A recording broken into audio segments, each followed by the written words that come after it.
Hello everyone, back to today's second video. So we've already done the 5-day forecast. You can find the video to that here on the homepage. Just scroll down the page a bit and it'll be underneath the link ad. So it's there for you on the homepage. It's also a written version. You get to back by buttons at the top of the page. It'll be a very quiet 5 days coming up. Quite cold. Don't think the frost will be quite as severe as we've had down in the south over the past couple of nights. But check out the 5-day forecast for more on that.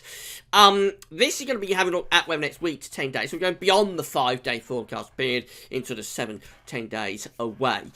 Still this idea, it's going to turn a little bit milder, I think, next week. Start to drag in the air of the Atlantic. Not sure how long it's going to last, but I think for a while, up to the middle part of the month anyway, it does look as though it's turning a bit milder. I'll show the detail on that in a second. Later on today, we'll have the 14th Christmas update, and you'll want to come back for that, I think. Hope I'm not giving too much away, but it is one to be checking out. So that'll be with you 7 o'clock tonight on the Christmas updates page. Before I get on with the video, just say about the ads. There's links to articles on all the pages. Have a browse widgets and click through the links. If there's any articles that you're interested in, you're helping us to page website. Thanks so much for doing that. The shop is open, so click green button. Go to our Christmas page, and then from there, click through the Amazon banners. You've got any Christmas shopping to do at Amazon between now and Christmas. You don't need to do anything else. Just go through the Amazon banners, because you've gone from gas service to Amazon. We get a revenue fee on the things that you're buying. Big thank you to everybody for doing that. Been a huge success again this year. You've still got plenty of time to get your Christmas presents from Amazon, but don't leave it too much longer. Time is starting to crack on now. 1st of December, of course, tomorrow. So just starting off with Central England temperature. This is provisional up to yesterday. Currently standing at 6.2. That's an anomaly of 0.3 degrees below 61 to 1990. Provisional up to the 29th of November.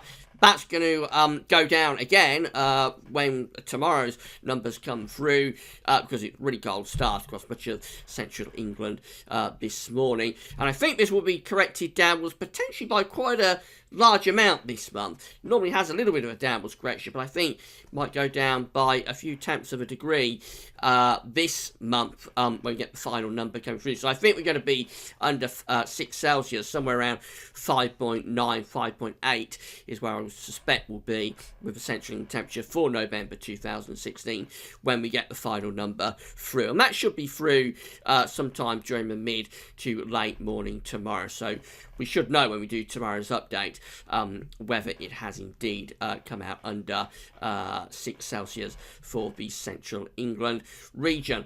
The Gazov's November forecast was for a slightly colder than average month, and we also predicted a fairly dryish month as well. So I think the November forecast has panned out okay, but we'll wait for the final numbers to come through to confirm.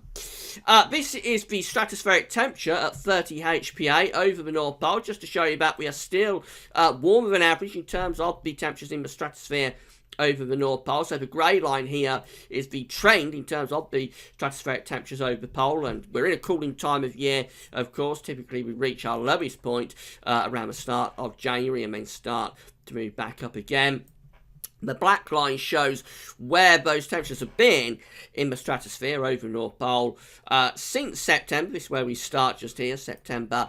And you see that for quite a while into the early part of the autumn, we stuck around the trend. But as we went into November, quite clearly it has been warmer than average in terms of those stratospheric temperatures. And this all ties in with the disruption of the polar vortex, a weakened polar vortex that we've been seeing through the course of November. Been very warm month, but compared to average anyway, in the North Pole. A really slow Arctic refreeze after the melt in the North Pole during the past month, and that's all associated with the weaker polar vortex. That got warmer air in the pole, and then that the cold temperatures have moved out of the pole into the mid-latitude. So Russia particularly, it's been very cold. Also into parts of Europe, it's been cold there. Although in North America has actually been quite a warm autumn. So we've been on the colder side of the blocking across Europe and Russia in November. And you see that we continue, this is the latest, we continue to be generally above average with those stratospheric temperatures. No sign of a dramatic cool down over the past few years. This time of year, we've tended to be down here in terms of those stratospheric temperatures well below average. So the fact we are above average with the temperatures in the stratosphere implies that we can expect further weakness of the polar vortex and at times disruption. Let's see what the GFS model is forecasting in terms of these stratospheric temperatures over the next couple of weeks. So this blue area just here is the cold temperatures in the stratosphere. Of course, it's a cold time of year, so it's bound to be cold in the top layer of the atmosphere. So that's where the cold temperatures are in the stratosphere over the North Pole. But as we already know, it isn't as cold as you would expect it to be at this time of the year. Let's run through then, and we'll carry on up through the first week of December with the stratospheric temperatures, and you'll see that the yellow colours are gathering around Russia and into Siberia, trying to push in towards the North Pole. Just putting further pressure really on this cold area on the polar vortex, so further disruption and weakness of the polar vortex can be expected over the coming weeks. We go into this extended part of the GFS, and again the idea is there that we try to push those warm temperatures into the pole. They do fade a little bit, but it still looks as though the polar vortex is weakened and not as intense as you typically find at this time of the year. So I think we can expect further weakness of the PV through the coming week or so. GFS temperature ensembles next couple of weeks show that we've got a bit of a cooling trend later on. This is where we are right now. Just going to show you that the upper air temperatures are not as important at this time of year compared to other times of the year when you're under high pressure, because technically at the moment the upper air temperatures are quite a bit above average, but we know it's very cold across the south at the moment. We're having an inversion, which essentially means it's colder on the surface compared to the temperatures aloft, and that's because the heat just radiates out into space very quickly. Long nights now, almost at the shortest day of the year, so the heat will go out into space very quickly when the skies are clear this time of year, and that means that the surface turns very cold, even if the air aloft in the upper atmosphere is fairly mild. That's what's happening right now. But across Scotland, of course, we are realising these milder upper air temperatures, because there we've got a lot of clouds, so we don't radiate as much heat out into space. So consequently, the temperatures on the surface are milder. Now, as we get through to the end of the week and weekend, we actually have a bit of a cool down with those upper air temperatures.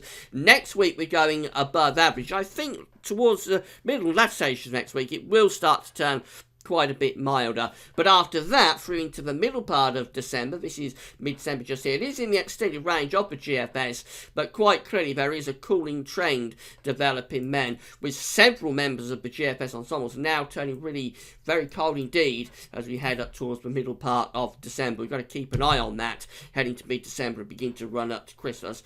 We've got to keep an eye on these cold outlier GFS ensemble members. At the moment, they are outliers, but watch your space on that one.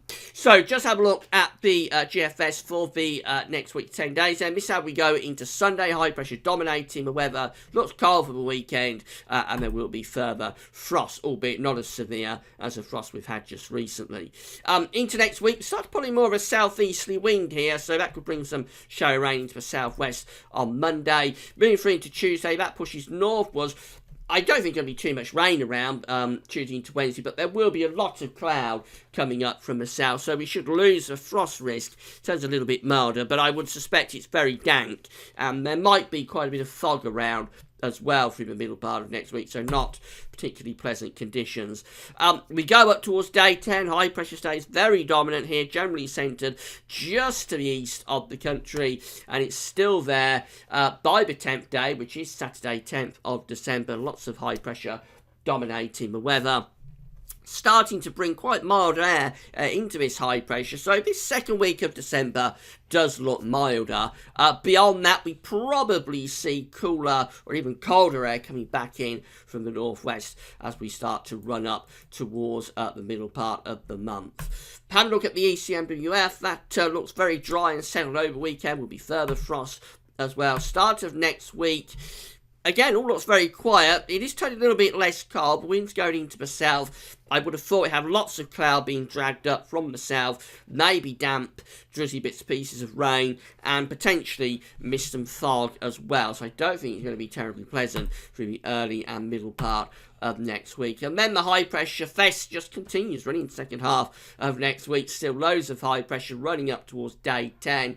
And this is the day 10 chart, which is Saturday the 10th of December. Still showing high pressure in control. Could be a remarkably dry first half to December. I have to say, in complete contrast to December last year. But it looks mostly dry up to day 10. You'll notice the air coming around this high pressure is coming from quite a long way south. So we are entrenching probably quite a lot of cloud, but also milder air into this high pressure through the second week of December. I think the temperatures will lift up. And then, I'm not sure how long that goes on for. It probably, I think it will turn cooler at very least, up towards the middle part of December. Then, second half of December, we might have to watch out for something significantly colder, but that is quite speculative.